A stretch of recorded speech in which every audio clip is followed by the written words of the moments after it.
Firman-Mu berkata untuk kami yang saat ini sedang berbeban berat. Inilah firman.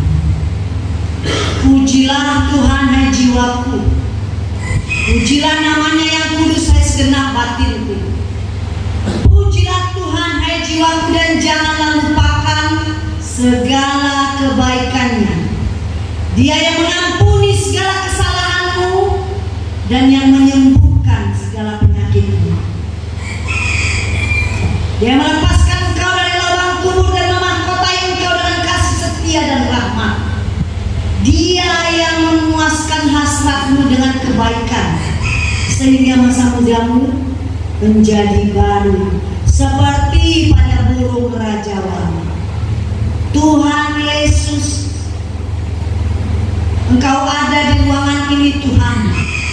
Secara roh Engkau melihat kami satu persatu, yang berbeban berat, yang berputus asa, yang kesesakan, yang tidak punya jalan keluar.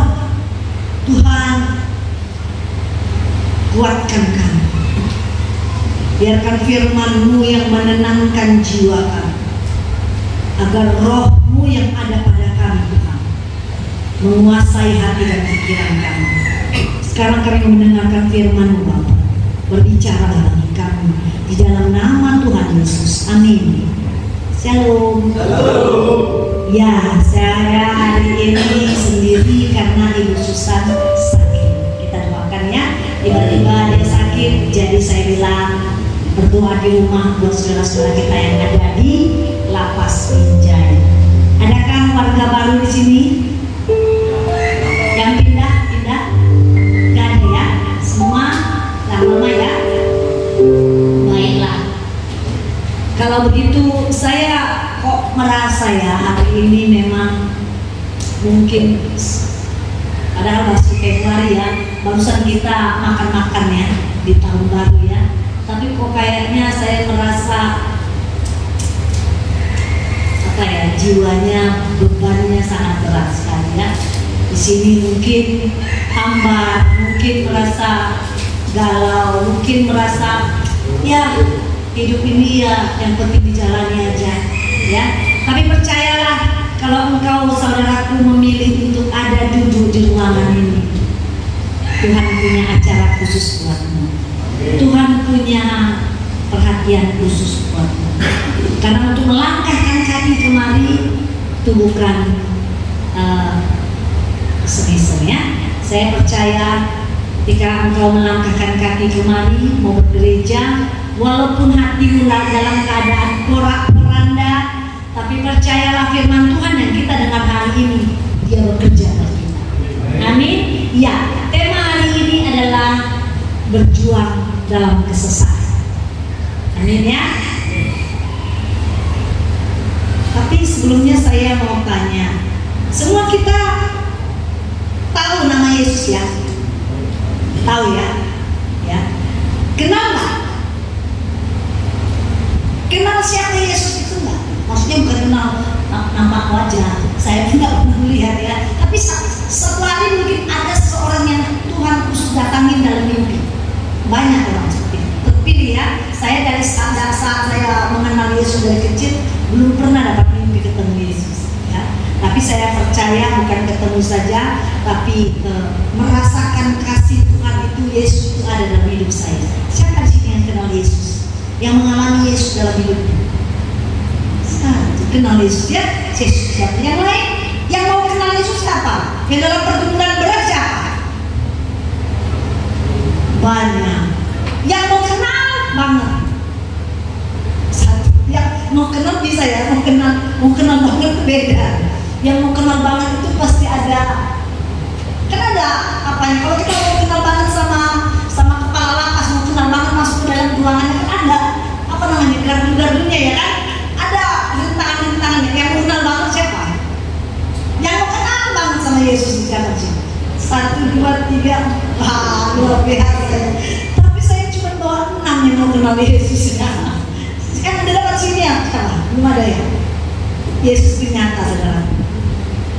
Ya, udah ada dapat? Belum ya, tapi saya harap. Tapi bisa bagi-bagi bacanya ya.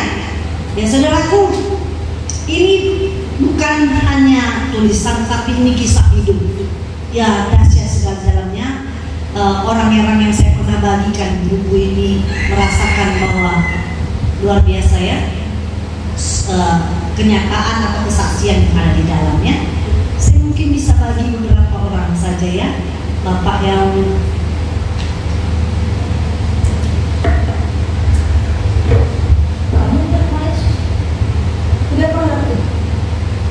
sudah ya, ada di sini ya.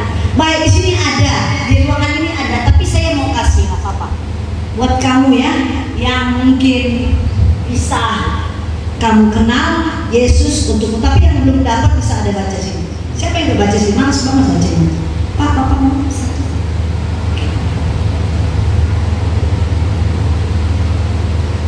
Kawan-kawannya, coba ya, siapa ya? Apa ya?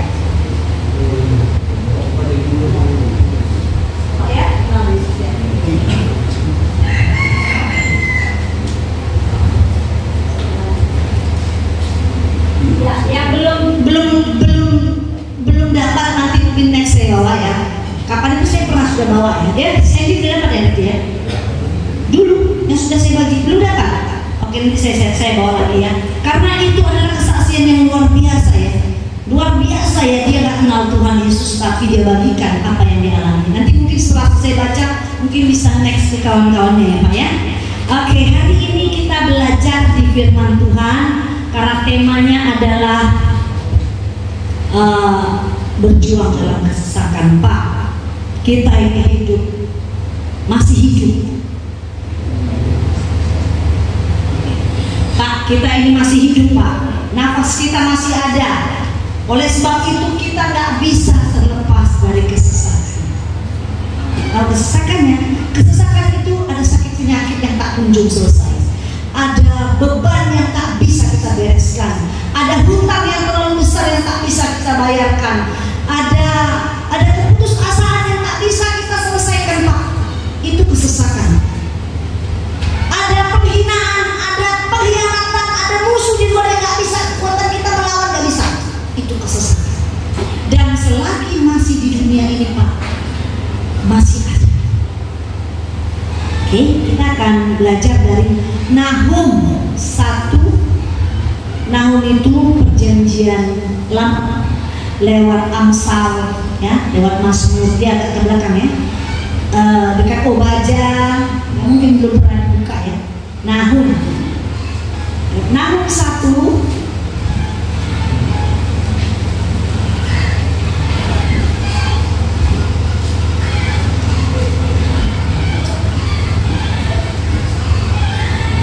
Amin. Nahum ya, udah tahu ya? Ya oke. Nahum 1 ayat 7 sampai 8. Ya, begini firman Tuhan, simak ya. Oke. Tuhan itu baik. Ia adalah tempat pengungsian pada waktu kesusahan. Ia mengenal orang-orang yang berlindung padanya dan menyeberangkan mereka pada waktu banjir. Ia menghabisi sama sekali orang-orang yang bangkit melawan dia dan musuhnya dihalaunya ke dalam gelap. Saudaraku yang dikasihi Tuhan, firman ini berkata Tuhan itu baik dan dia tempat pengungsian. Pak, kalau pengungsian itu berarti tempat kita yang lama gak ada tempat lagi di situ ya. Kalau sudah pengungsi berarti tempat yang lama tidak aman. Ya Pak ya, kalau udah mengungsi. Nah, oleh karena itu tempat kita, karena kita dalam keadaan kesesakan, masalah segala macam begitu berat yang bisa kita selesaikan, Tuhan bawa kita mengungsi dari keadaan yang tak enak itu ke tempat keadaan yang lebih enak. Kalau hati kita sekarang ini walaupun engkau dalam keadaan masih berkecukupan, saudaraku, tapi dalam sini damai sejahtera, tenang, itu nggak ada yang bisa berikan yang selain Tuhan Yesus. Nggak ada yang bisa berikan. Nah, oleh karena itu Tuhan bawa kita mengungsi dari keadaan yang tidak enak, dari kesesakan yang sangat tersesak kepada keadaan yang tenang. Tadi tuh nyanyinya lagunya, musiknya si apa? kecilan kok, udah dia udah beat ya, tapi mukanya saya lirik sedikit. Gak ada senyumnya, gak ada cerianya, gak ada gembiranya. Ya hidup ini memang harus begitu Pak, gak usah lebay. Kita laki-laki, maju terus. Kenapa mesti begitu? Masa tetap ada? Kalau masih ada hari Rabu besok, Minggu, berarti kita masih kuat. Ya, kesesakan itu dihadapi oleh semua orang, termasuk saya. Saya dalam keadaan mengalami kesesakan saya. Tapi apakah saya harus tidak datang untuk tugas saya yang ditugaskan oleh yang punya bumi dan langit? Saya percaya kesesakan itu urusannya dia, karena kita ada firman. Makanya kita nggak boleh lepas dari firman Tuhan, Pak. Kalau enggak, segala macam perkataan-perkataan negatif yang melemahkan kita, apalagi kiri kanan kita, kawan-kawan kita yang memang lemah, yang memang dalam kegelapan, membuat kita semakin tergoncang. Itu yang telinga kita dengar, membuat kita semakin down. Dengar firman Tuhan, dengar kata Alkitab, karena apapun Alkitab mengajarkan kita dalam keadaan apapun, Pak. Dan itu yang di Alkitab itu, firman itu bukan main-main, bukan kata-kata angin lalu. Setiap firman yang terucap, apalagi kau berucapkan dengan mulutmu, firman itu akan bekerja untuk kita masing-masing. Itu sebabnya firman jangan dibaca dalam hati, Pak. Ucapkan pakai mulut kita. Ketika kita ucapkan dalam mulut kita, maka itu akan bekerja. Maka firman itu akan bekerja. Saudara yang dikasihi Tuhan, sekarang saya tanya, kalau misalnya kita sudah dalam kesesakan, kita berdoa, pertanyaannya pasti kita tanya, ini Tuhan dengar gak sih saya dalam keadaan tersesat? Dengar gak sih anakku belum makan? Dengar gak sih rumah sebentar lagi akan harus kontrakan yang gak ada uang dan yang kontrakan? Kemana kami? Anakku itu kemana? 2 orang lagi. Dengar gak sih Tuhan ketika istriku lari? Aku sudah jungkir balik berdoa pagi siang malam, tapi Tuhan gak ada jawaban. Apakah Tuhan gak mendengar?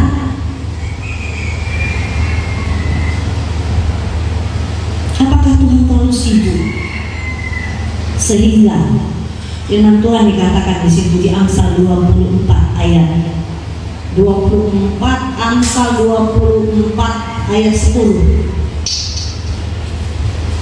Coba lihat Amsal 24 ayat 10 dikatakan,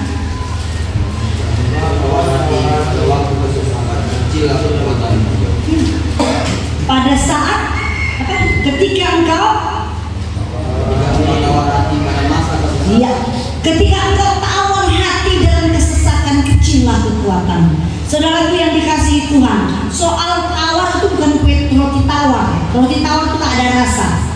Kenapa tawar gak ada rasa ya? Gak ada garamnya, gak ada asin, gak ada manis. Ketika engkau dalam kesesakan, ketika kita dalam kesesakan, Pak, ya, dalam keadaan sesakan ini, terus kita tawar hati, terus kita bilang Tuhan gak ada, Tuhan di mana? Tuhan gak jawab, Tuhan gak selesaikan. Saudaraku yang dikasihi Tuhan, hati-hati. Kita ini manusia, dagingnya itu terlalu keterlaluan ya, kedagingan kita itu terlalu meminta kita. Kenapa? Ketika kita misalnya sudah berdoa, sudah tekun sama Tuhan, sudah melayani, bahkan sudah rajin baca Alkitab, masalah datang, kesesakan datang, penyakit datang, uang gak ada, hutang makin menumpuk. Hati-hati. Disitulah kesempatan iblis untuk menggoda kita. Apa katanya? Udahlah, gak ada Tuhan menjawab kau. Tengoklah, semuanya masih begini. Kesesakanmu tidak selesai. Tiap hari kau bergereja, bahkan nanti siang pun ada gereja. Untuk apa kau lihatlah? Tak ada yang mengunjungi kau. Sudah 2024, udah 2 tahun istrimu tidak datang sama kau. Mulai tawar. Tadinya hati di dalamnya ada rasa ketika firman Tuhan disampaikan. Tapi kalau sudah mulai tawar firman Tuhan yang bagaimanapun lengket ya lewat-lewat. Sama kayak tadi, udah beatnya si Ranto tadi udah jing. Kalau tawar hati ya mukamu gitu mah, slow aja datang. Apa tadi itu lagumu tadi yang pertama? Lagumu yang pertama tadi apa? Bukan yang pertama yang lagu gembira sukacita. Yang pertama ya? Hah? Buktikan yang nyata. Coba. Betul nggak buktinya Tuhan karyanya nyata nggak itu? Coba. Habis nyanyi waktu bukti karya nyata, kopek hidungmu ya, ke bawah dia orangnya nyata. Kopek hidungmu betul nggak ya buktinya nyata? Ayo berdiri dulu bertanya. Nyanyi. Tidak ada suara Tuhan itu saudara suka pujian. Kalau kita sedang memuji Dia berkali-kali mengatakan masalah akan lewat. Kita senangkan hatinya dalam pujian. Amin. Puji Tuhan dengan kekuatan kita.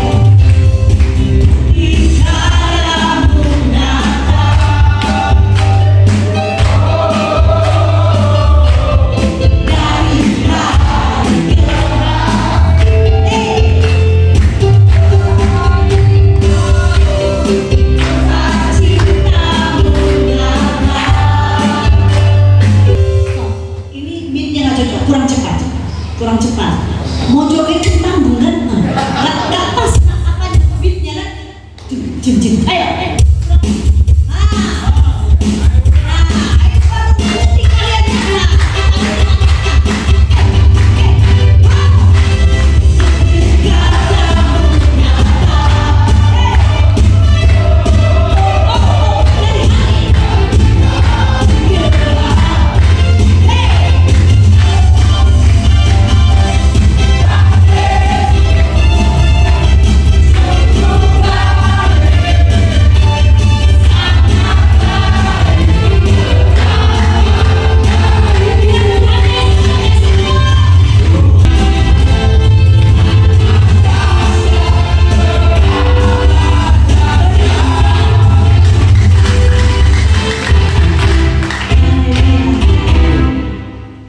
Saudara yang dikasih Tuhan, tahukah engkau barusan kau berteriak-teriak tadi itu bilang Tuhan Yesus dahsyat melepaskan bebanmu.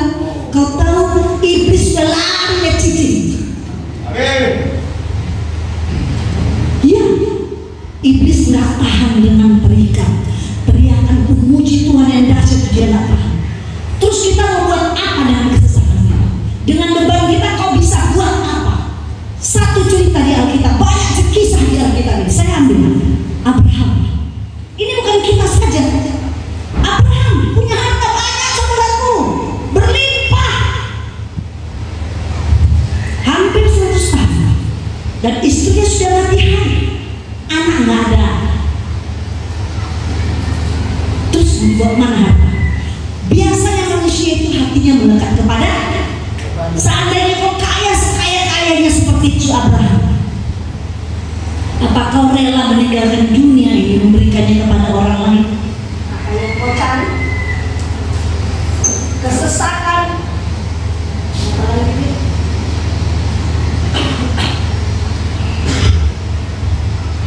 kesesakan yang dialami Abraham itu tak ada jalan keluarnya. Kenapa? Logika manusia Pak. Dari mana? Kalau laki-laki bisa 200 tahun masih ada yang paling sehat, dia bisa punya anak ya kan? Kalau ada istri yang muda ya kan?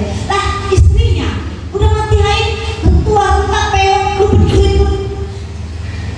Adakah jalan untuk itu? Enggak ada jalan Pak. Tinggal tunggu mati. Abraham dalam kesesakan Pak.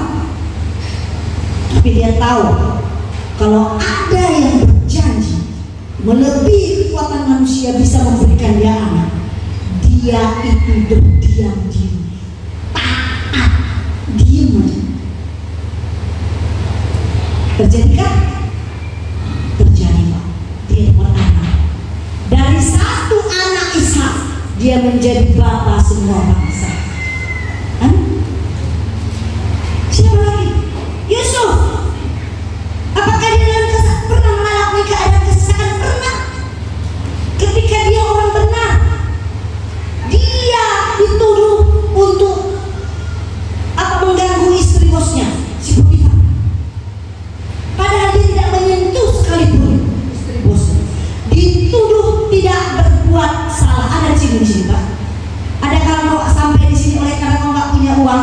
dituduh oleh berbuat kesalahan sehingga kau harus hukum. Kalau kau ada, percaya Tuhan punya maksud engkau ada di tempat ini. Yusuf akhirnya masuk penjara. Dia dalam kesesakan, yes. Ngapain dia bersungguh-sungguh sama Tuhan di penjara? Enggak. Dia tetap beribadah murid seperti kita ini. Tetapi Tuhan segala yang punya segalanya mengirimkan kepadanya juru roti sama juru minum, raja yang bermimpi ada dalam penjara. Jadi bisa saja di antara kalian ini ada orang-orang hebat. Saya jumpa di Musta banyak orang-orang hebat kok. Ya, jadi mimpi mereka diartikan Yusuf. Karena Yusuf diberikan hikmat sama Tuhan, maka gara-gara mimpi itulah dibawa dia berjumpa dengan raja. Kemudian dia keluar dari penjara kan? Kemudian menjadi orang nomor 2 dari raja. Easy Pak, gini kalau Tuhan mau angkat kita sebentar.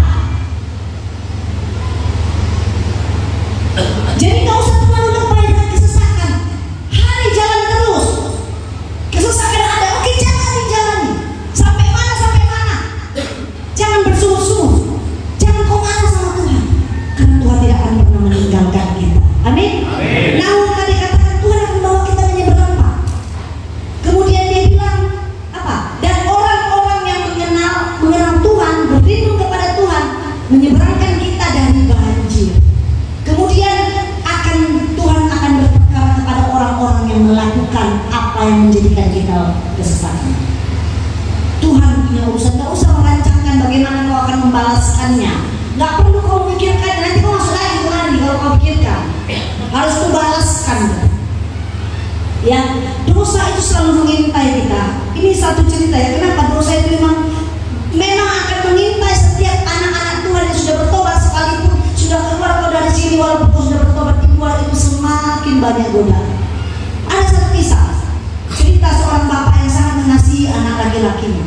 Dia lihat anak laki-lakinya itu baik budi, pergaulannya nggak macam-macam, dia kan baik budi di rumah aja, pulang sekolah di kamar, pulang sekolah di kamar, ya kan. Suatu kali bapaknya ini iseng, anaknya entah lagi sekolah, dia masuk ke kamarnya, wah banyak buku dia berserakan buku-bukunya. Satu buku dilihatnya di tempat tidur, ada satu buku dilihat di tempat tidur. Dibuka bapak ini, bukanya, wah buku apa ini? Kemudian dia ada pertama, ya ampun astaga, bocor jantung. Makin dibukanya lagi lembar berikutnya, ya Tuhan, udah pingsan. Bukanya lagi, ya Tuhan, ya Tuhan, ya Tuhan, sampai lembar terakhir, ya habis. Tahukah kau buku apa itu? Buku porno, saudara. Nyimak ceritanya, nyimak kan?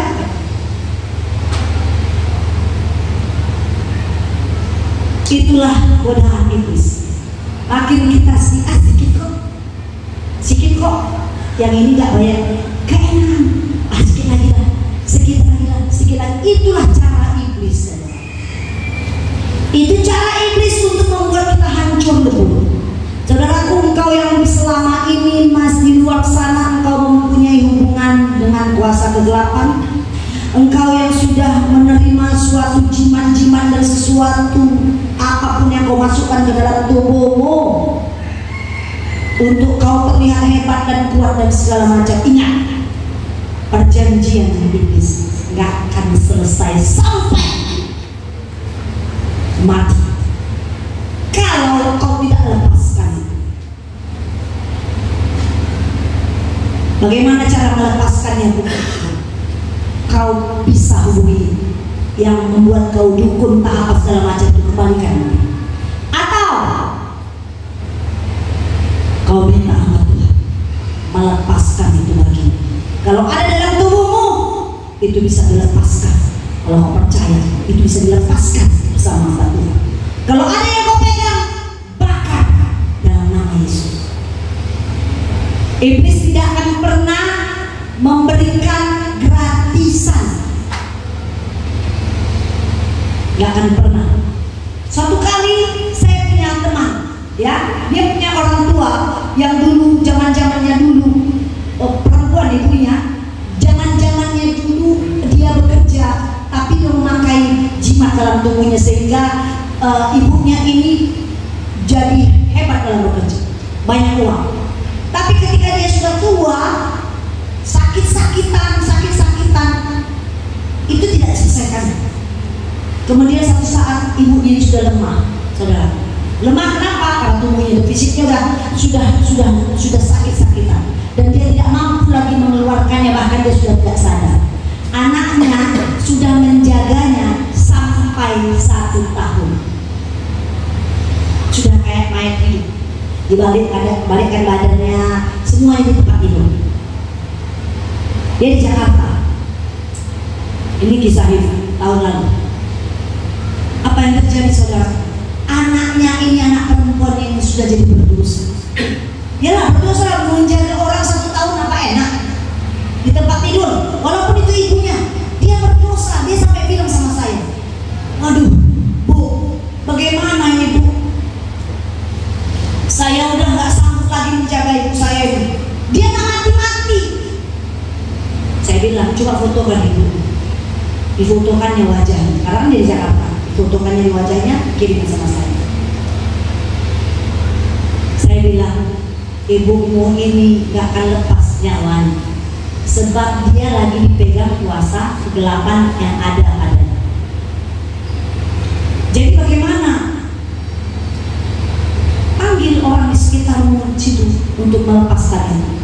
Karena ibumu gak tahu lagi sama siapa dia berurusan. Kan gak tahu dia sama siapa berurusan, orang ibunya gak berbicara, gak bicara lagi, pokoknya gak semua, makan pun gak makan, tapi masih hidup. Akhirnya seminggu kemudian sudah dilakukan, masih juga ibunya tidak bertemu. Akhirnya dia bilang minta tolong sama saya. "Bagaimana ya, Bu ya? Kenapa? Saya nggak tahu lagi bagaimana ibu saya. Sudah saya lakukan tapi tetap juga tidak berkedip, tidak bergerak." Oke, jadi kamu mau apa? Kita mau berdoa, kita mau lepaskan itu dari sini. Tolonglah saya, Bu. Oke, siapkan diri jam 6. Siapkan dirimu jam 6. Handphone baterai yang full dan letakkan di kuping mamamu, ibu. Kemudian jam 6 letakkan kuping handphone itu di kupingnya, suara saya dispekerkan, dan saya mulai dengan pujian. Kemudian mulai dengan penyembahan sama Tuhan dan berdoa dan mengucapkan nama lengkap ibu. Dan di dalam nama Tuhan Yesus, kuasa kegelapan lepas. Besok mati. Saudaraku yang dikasihi Tuhan, saya hanya mau ingatkan, semua yang perjanjianmu dengan kuasa kegelapan, pikirkan dan lepaskan. Karena apapun yang akan kau lakukan itu menjadi kutuk. Percayalah. Saya lanjutkan ya. Nah, Abraham, Yusuf dan Esther juga mengalami. Jadi semua banyak peristiwa-peristiwa di Alkitab itu bukan kita aja yang mengalami. Sudah banyak terjadi kesesatan di situ. Baca Alkitab. Belum lagi Yunus yang dimasukkan ke dalam yang ditelan sama ikan. Oh, bukan ikan hiu ya. Ikan apa? Paus. Oh, paus. Berarti masih tahu. Ikan paus. Tapi dia dikuntahkan kembali oleh ikan paus dan dia hidup dan dia mengerjakan pekerjaan Tuhan. Jangan sampai kita ini udah dalam kesesakan, udah susah, udah gak ada uang, udah sendirian, masih juga melakukan hal yang jahat di mata Tuhan. Mau bagaimana lagi kehidupan yang mau kita jalani? Ini masih bulan 2, saudaraku, masih ada sampai bulan 12.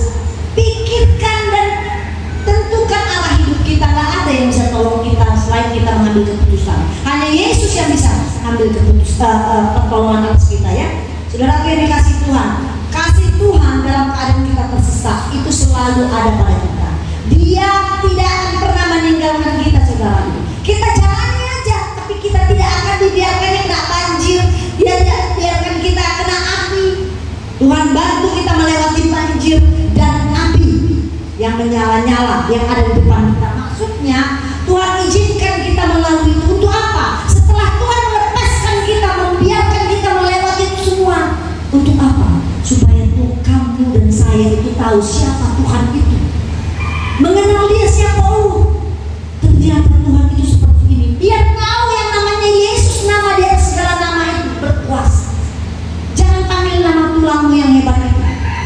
Jangan panggil nama opumu yang luar biasa, atau lagi nama opumu yang kemarin itu dua generasi di atas yang kaya. Gak ada guna. Tapi nama Yesus, nama yang berkuasa, itu yang akan melepaskan kita dari segala kesesakan. Amin. Jadi saudaraku yang dikasih Tuhan, Tuhan pasti mendengarkan kita ya. Roma 8 ayat 28 apa? Apa yang dikatakan Roma 8 ayat 28? Karena itu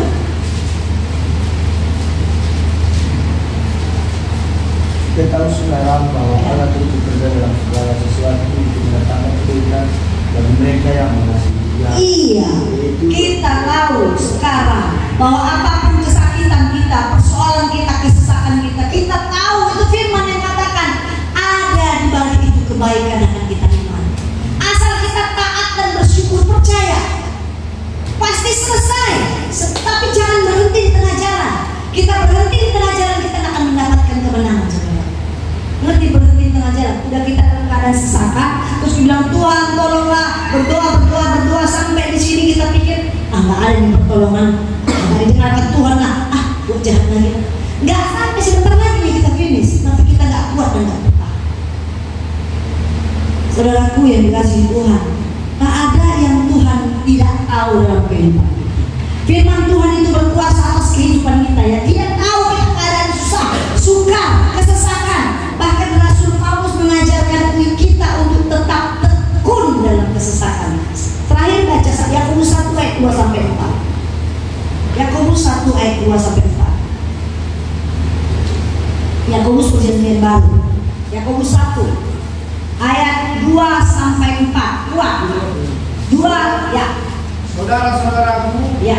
anggaplah sebagai suatu kebahagiaan apabila kamu jatuh ke dalam berbagai-bagai pencobaan. Ya. Sebab kamu tahu bahwa ujian terhadap imanmu itu menghasilkan ketekunan. Dan biarkanlah ketekunan itu memperoleh buah yang matang, supaya kamu menjadi sempurna dan utuh dan tak kekurangan suatu apapun. Iya, amin. Kita ini ke dalam keadaan kesesakan gak sampai berdarah-darah seperti Yesus. Yesus pernah mengalami kesesakan, saudaraku? Pernah. Ketika dia adalah orang benar, ketika dia dihadapkan, dituduh dengan macam-macam, dia diam saja. Dituduhkan hal-hal yang tidak dia lakukan, dia diam saja. Semua orang-orang yang ada di situ hanya diam saja, padahal dia sudah melakukan banyak peristiwa. Membuat air jadi anggur, menghidupkan orang mati. Apa lagi? Menyembuhkan yang buta, yang lumpuh, banyak orang melihat itu. Tapi mereka semua diam saja, tidak bersaksi karena takut kena hukuman. Yesus mengalami kesesakan. Apakah dia berontak? Apakah dia berteriak, bukan aku buat ini? Enggak. Dia diam saja. Tapi di akhir itu semua Tuhan mau mengajarkan kepada kita harus bertekun, tetap bertekun sama Yesus, maka kemenangan akan menjadi milik kita. Saudara yang dikasihi Tuhan, terakhir saya kasih ilustrasi. Ini ada kertas. Kertas ini, apa yang kau lihat di kertas ini? Hah? Apa? Titik hitam ya. Titik hitam ya. Banyak titik hitamnya. Kecil. Saudaraku, kalau kita manusia melihat ini adalah titik hitam, yang paling fokus kepada titik hitamnya ya. Tidakkah kita fokus kepada kertas yang putih yang besar? Kita sibuk memikirkan masalah kita, sibuk memikirkan kesesakan kita, yang inilah, yang itu, yang ini, yang segala macam.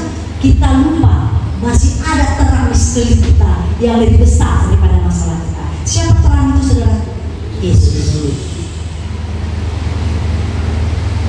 Ngerti? Kita selalu fokus yang kita lihat masalah kita, tapi kita lupa, kita tidak fokus kepada Tuhan. Mari sekarang ada masalah dalam kehidupan kita, kita fokus kepada Tuhan. Tuhan, kau sanggup menyelesaikannya. Tuhan, kau sanggup membereskannya bagiku. Meski hatiku tidak sejahtera, hatiku marah, hatiku galau, hatiku tidak bisa nyaman, makan enak, segala macam, saya nggak bisa. Tapi hari ini Tuhan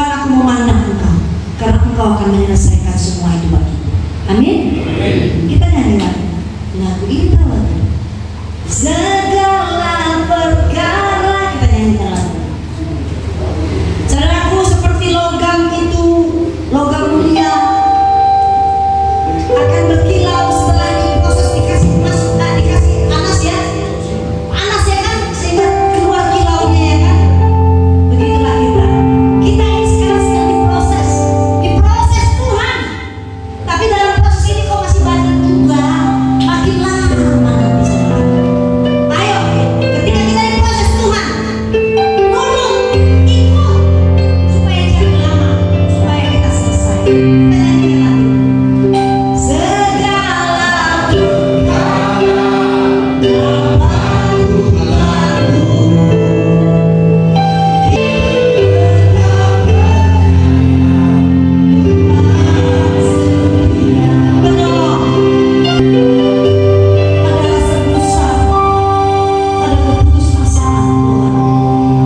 selalu setia. Tuhan Yesus.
apa yang mereka perlukan, Bapa.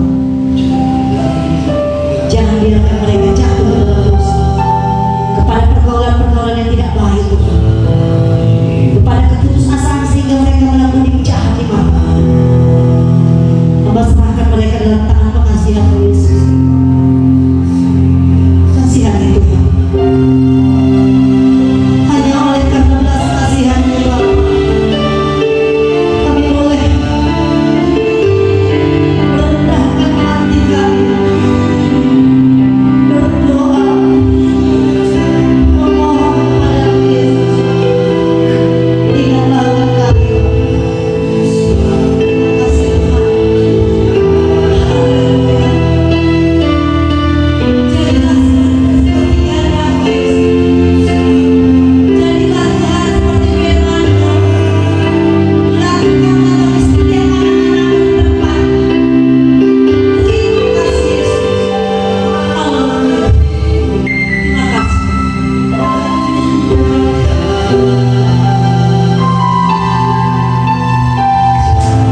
Terima kasih. Terima kasih Yesus. Haleluya.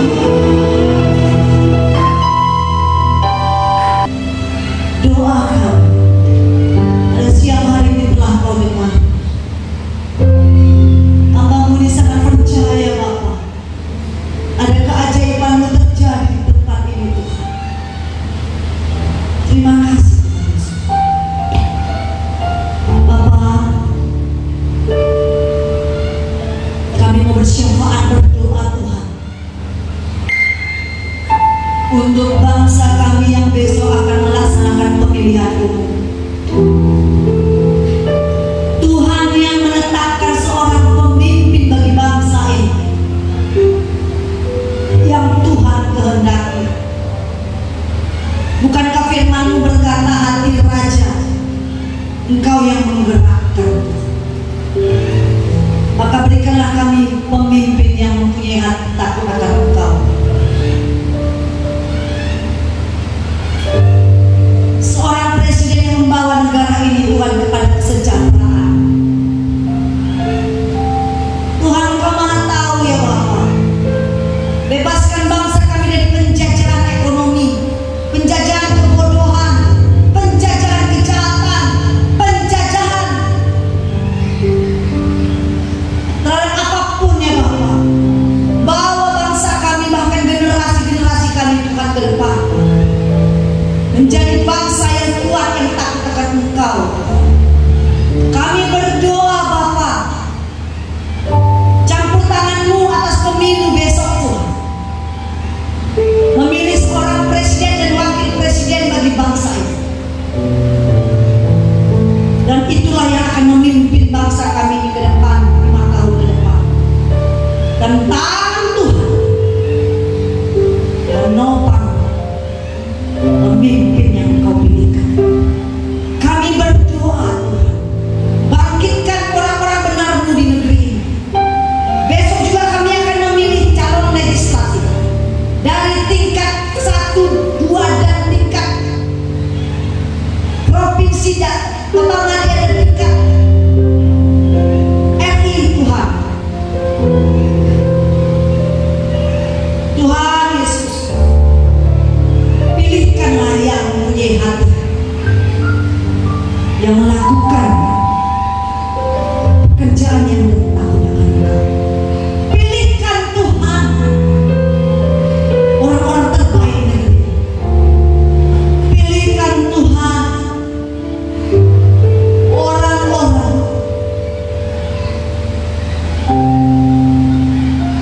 yang sungguh-sungguh melakukan pekerjaan.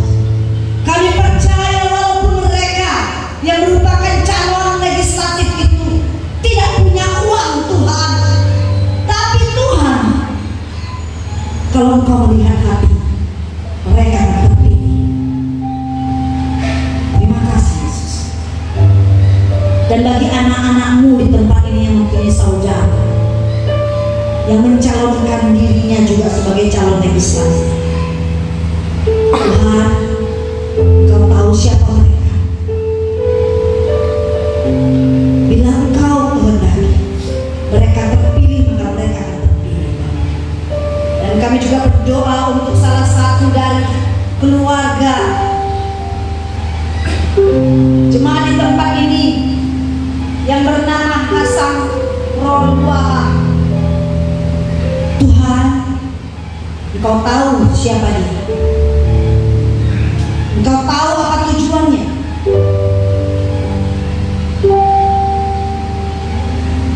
Kehendak-Mu yang terjadi. Kalau Engkau izinkan dia terpilih, maka dia akan terpilih. Terima kasih Bapak. Tuhan, kami mau berdoa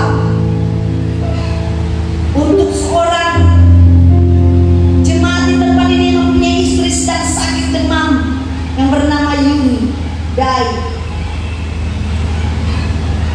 Sembuhkan Bapak dengan bilu-bilu Tuhan Yesus. Kami juga berdoa bila ada keluarga dari anak-anak-Mu, jemaat-Mu di tempat ini yang sakit, orang tua, keluarga, abang adik, istri mereka, anak-anak mereka, sembuhkan Tuhan dengan bilur-bilur Yesus. Terima kasih Bapak. Terpujilah nama-Mu Tuhan. Kami juga berdoa bagi lapas Binjai ini. Biarlah Tuhan, lapas Binjai ini Tuhan bisa mengeluarkan warga binaan yang telah teruji, telah bertobat, telah melepaskan diri dari segala kejahatan, sehingga ketika mereka bebas Tuhan, mereka boleh menjadi berkat di luar sana. Kami berdoa Tuhan untuk kepala lapas. Tuhan, campur tangan-Mu untuk kepala lapas Bapak. Di dalam dia memimpin lapas ini, Tuhan Yesus berikan dia hikmat kebijaksanaan, berikan dia hati yang takut akan Engkau. Karena melalui seorang pemimpin yang takut akan Engkau, maka semua yang ada yang dipimpinnya di bawah Bapak juga melakukan hal yang sama. Terima kasih, hamba berdoa untuk gereja ini Tuhan. Biarlah gereja ini dipenuhi Tuhan Yesus dengan jemaat-Mu yang ada, yang belum pernah ada dalam tempat ini, yang mereka masih ada di ruangan-ruangan mereka Tuhan. Biarlah semuanya Tuhan Yesus boleh berada di ruangan ini beribadah bersama-sama kami memuji Engkau. Ayo berdoa Tuhan untuk setiap tamping, untuk setiap pelayan di tempat ini, pemain musik, keranto, singer, WL, pendoa siapa pembawa epistel, Tuhan Yesus berkati mereka, berikan mereka hati yang menggebu-gebu, roh yang menggebu-gebu untuk melayani-Mu dengan sungguh-sungguh. Kami berdoa juga untuk jemaat di tempat ini Tuhan, gerakan hati mereka untuk mereka mau juga melayani sebagai WL singer, dan arahkan mereka, pintarkan mereka untuk memainkan musik Tuhan, agar mereka mau belajar Bapak. Ini kesempatan untuk mereka untuk melakukan yang terbaik untuk kemuliaan nama-Mu. Terima kasih Tuhan Yesus. Dan sebentar kami akan berpisah Bapak. Kami akan berdoa seperti yang Tuhan Yesus ajarkan. Kita berdoa bersama. Bapa kami yang di surga, dikuduskanlah nama-Mu, datanglah kerajaan-Mu, jadilah kehendak-Mu di bumi seperti di surga. Berikanlah kami pada hari ini makanan kami yang sesungguhnya, dan ampuni kami yang kesalahan kami, seperti kami juga mengampuni salah kepada kami, dan jangan bawa kami dalam pencobaan, melainkan lepaskan kami daripada yang jahat, karena Engkau yang punya kerajaan dan kuasa dan kemuliaan sampai selama-lamanya. Amin. Saudaraku, saya jemput engkau bangkit berdiri, kita akan terima berkat daripada Tuhan, dan arahkanlah